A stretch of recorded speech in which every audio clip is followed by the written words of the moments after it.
గత 5 ఏళ్లలో వైసీపీ చేసిందేమీ లేదని ఆరోపించారు మంత్రి కందుల దుర్గేష్.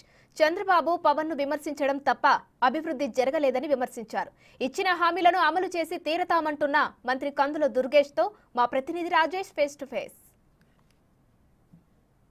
మంత్రిగా ప్రమాణ స్వీకారం చేసిన తర్వాత తన బాధ్యత మరింత పెరిగిందని చెప్పి సినిమాటోగ్రఫీ అలాగే పర్యాటక శాఖ మంత్రి కందుల దుర్గేష్ అన్నారు. ప్రస్తుతం ఆయన మనతో ఉన్నారు. ఆయన అడిగి మరిన్ని తెలుసుకునే ప్రయత్నం చేద్దాం. సార్ చెప్పండి, సుదీర్ఘ పోరాటం తర్వాత ఎమ్మెల్యేగా కావడం, తర్వాత మంత్రి కావడం ఎలా అనిపిస్తుంది? అదే చాలా ఆనందంగా ఉంది. ప్రధానంగా ఇన్నాళ్ళు రాజకీయాల్లో కష్టపడి తిరిగిన తర్వాత శ్రీ పవన్ కళ్యాణ్ గారి యొక్క ఆశీస్సులతోటి మంత్రి అవ్వడం జరిగింది. అదే సమయంలో ఒక సమర్థవంతుడైనటువంటి ముఖ్యమంత్రిగా ఉమ్మడి ఆంధ్రప్రదేశ్లో, విభజిత ఆంధ్రప్రదేశ్లో కూడా పేరు సంపాదించినటువంటి చంద్రబాబు నాయుడు గారి నాయకత్వంలో ఆ మంత్రివర్గంలో ఉండటం అనేది కూడా చాలా ఆనందదాయకమైనటువంటి విషయం. ఇవి ఒక పక్కన ఆనందాన్ని కలిగిస్తాయి, మరో పక్కన మంత్రి అనేది బాధ్యతను కూడా పెంచుతాయి.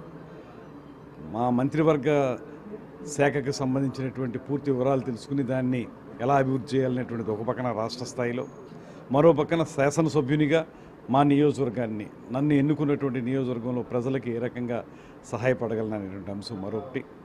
సమస్యలు పేరుకుపోయి ఉన్నాయి, వాటిని పరిష్కరించడం ఎలాగా.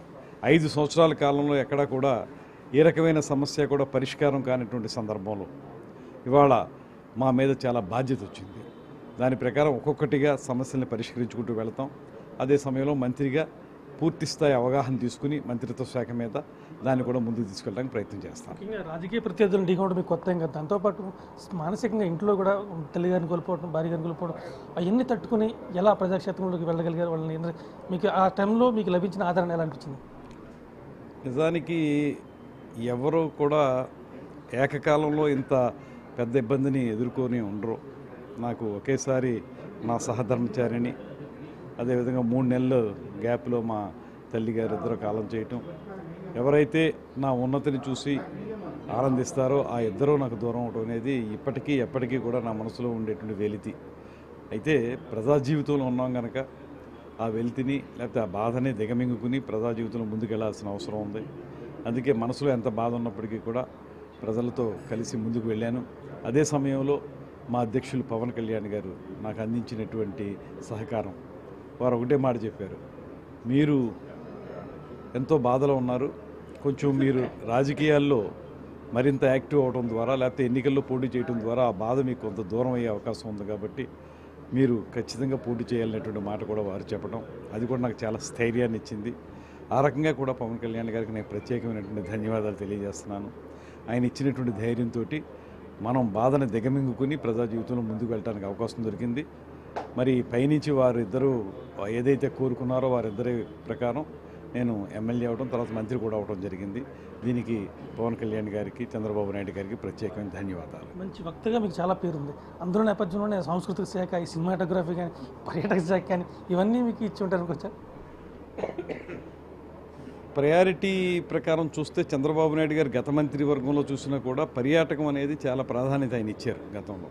అదేవిధంగా మా శాఖలు తీసుకునే విషయంలో పవన్ కళ్యాణ్ గారు కూడా కొన్ని శాఖలు జనసేన పార్టీకి చెందిన వారు తీసుకుంటే వాటికి న్యాయం చేసే విధంగా మనం పనిచేయగలుగుతాం అనేటువంటి మాటను నమ్మి వారు కూడా శాఖల్ని కేటాయించడం జరిగిందనేటువంటి మాట అనుకుంటున్నాను నేను. ఆ ప్రకారంగానే ఈ సాంస్కృతికం, పర్యాటకం, అదేవిధంగా సినిమాటోగ్రఫీ ఇవి చాలా కీలకమైనవి.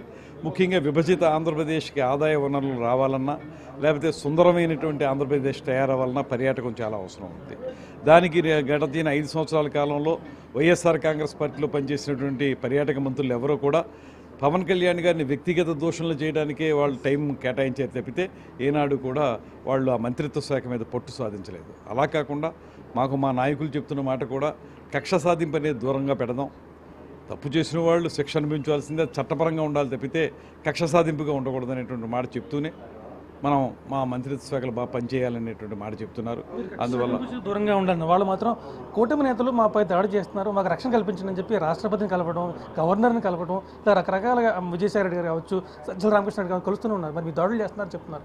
అది ఎన్నికల జిమ్మిక్ లేకపోతే ప్రచార జిమ్మిక్గానే చేశారండి. అంతకుముందు ఎన్నికల సమయంలో జిమ్మిక్, ప్రచార సమయంలో జిమ్మిక్ ఇవన్నీ చేసి ప్రస్తుతం వాళ్ళు ఏంటంటే ఆ ఓటమి తాలూకు ఆ భయాన్ని పోగొట్టుకోవడానికి, ఓటమి తాలూకు అప్రతిష్టని పక్కన పెట్టడానికి ఇలాంటి అపవాదులు అధికార పార్టీ మీద వేస్తే ప్రజల యొక్క ఆలోచనలు డైవర్ట్ చేయొచ్చు అనేటువంటి ఆలోచనతో ఇలాంటి మాటలు చెప్తున్నారు తప్పితే ఎక్కడా కూడా తెలుగుదేశం కానీ జనసేన కానీ దాడులకు పాల్పడేటువంటి సందర్భాలు లేవు.